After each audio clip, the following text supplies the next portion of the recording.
नमस्कार, मैं अंजना और आप देख रहे हैं पृथ्वी न्यूज। आइए करते हैं आज की बड़ी खबर पर। मित्रों, नरेंद्र मोदी कोई सामान्य राजनेता नहीं है। वह आधुनिक युग के विदुर और चाणक्य के संयुक्त रूप है। मोदी गांधी की तरह लोगों के दिमाग से खेलना जानते हैं। गांधी जी ने अहिंसा की आड़ में अपने चहेते मुसलमानों को एक अलग देश दे दिया।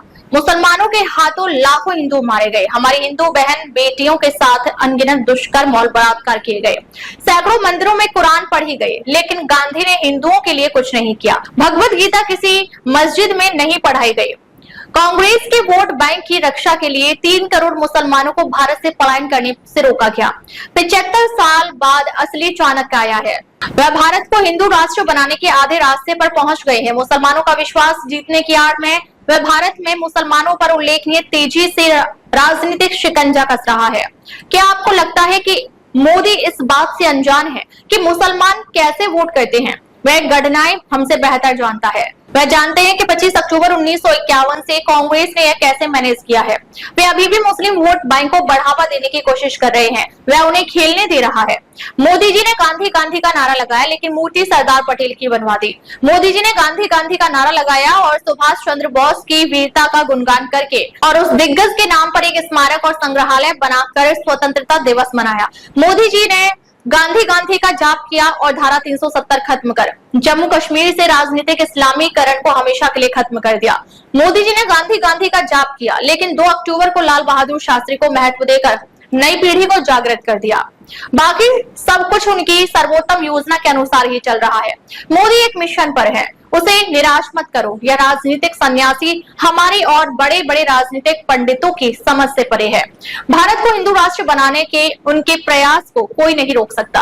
अभी उसे किसी की सलाह की जरूरत नहीं, उसे आपके वोट चाहिए। वह जानता है कि बाकी काम कैसे करना है। हम 1000 साल से सो रहे हैं, इसलिए मैकाले की शिक्षा प्रणाली का अंधापन और 70 साल की कांग्रेस की टुकड़ों पर पलने की आदत है। यकीन मानिए, अगर 60% हिंदू भी जाग गए तो यह तय है कि अगले 30 साल के भीतर भविष्य में हिंदुओं के लिए एक बेहतर दुनिया होगी। इसलिए आपको इस संदेश को समान विचारधारा वाले अन्य लोगों तक फैलाने की जरूरत है। किसी के बहकावे में ना आए और हमारे प्रधानमंत्री श्री नरेंद्र मोदी पर विश्वास रखें। मैंने अपना काम कर दिया है, अब आपकी बारी है कम से कम 10 लोगों को जगाने की। भारत माता की जय, वंदे मातरम, जय हिंद। आरएसएस की स्थापना भारत की आजादी से पहले 1925 में हुई। देश में हिंदू तब भी थे, लेकिन वो आरएसएस के साथ नहीं, महात्मा गांधी के साथ चले। इस साथ के बदले गांधी ने हिंदुओं की जमीन काटकर मुसलमानों को दे दी, वो जमीन जो हजारों साल से हिंदुओं की थी। क्षणिक आवेश के बाद शांत हुआ देश का हिंदू तब भी गोडसे के साथ नहीं गया, नेहरू के साथ गया। 4 दशक बाद 1980 में भाजपा बनी, लेकिन देश का हिंदू तब भी भाजपा के साथ नहीं था। इंदिरा के साथ था, राजीव के साथ था। तब संसद भवन, राष्ट्रपति भवन में रोजा इफ्तार होता था। हिंदू ने कोई ऐतराज नहीं किया। हिंदू तो अपने घर में माता को चूनर चढ़ाकर खुश था। हज के लिए सब्सिडी दी जा रही थी। हिंदू तब अमरनाथ वैष्णो देवी की यात्रा में आतंकियों की गोली खाकर भी खुश था।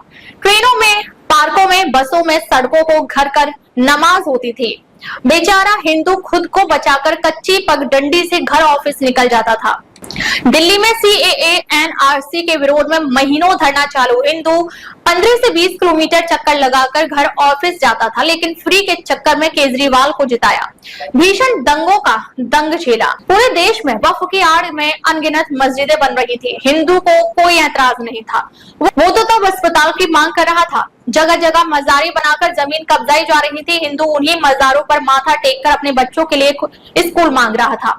फिर एक दिन हिंदुओं ने अपने आराध्य श्री राम जी का अपना एक मंदिर वापस मांग लिया, लेकिन कुछ लोग रावण की तरह अभिमान में डूबे थे। रावण ने कहा था, सीता वापस नहीं करूंगा। ये राम और इनकी वानर सेना क्या ही कर लेगी। कलयुग के रावणों को भी लगा मंदिर वापस नहीं करेंगे, ये काल्पनिक राम और इसकी वानर सेना क्या ही कर लेगी।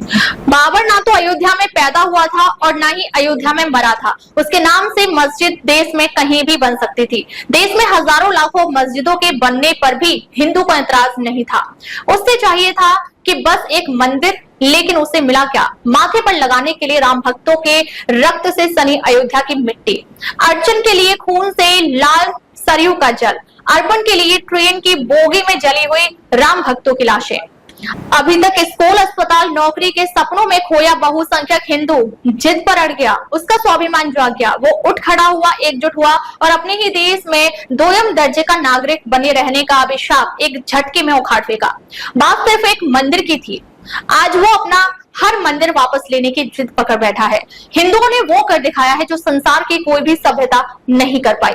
न यहूदी अपने धार्मिक स्थल वापस ले पाए, न ईसाई और न पारसी, न ही मुसलमान यहूदियों या ईसाइयों से अपने धार्मिक स्थल वापस ले पाए। लेकिन हिंदुओं ने इनकी जबड़े में हाथ डालकर अपने आराध्य का घर वापस ले लिया। ये मदमस्त वानरों की टोली है, इनके रास्ते में मत आओ। भले ही आप राजनीति के सर्वोच्च पद पर हो या धर्म के, ये राम की वानर सेना है जो लड़ना भी जानती है और जीतना भी। और हाँ, अयोध्या तो झांकी है, अभी हिंदू राष्ट्र व मथुरा काशी बाकी है।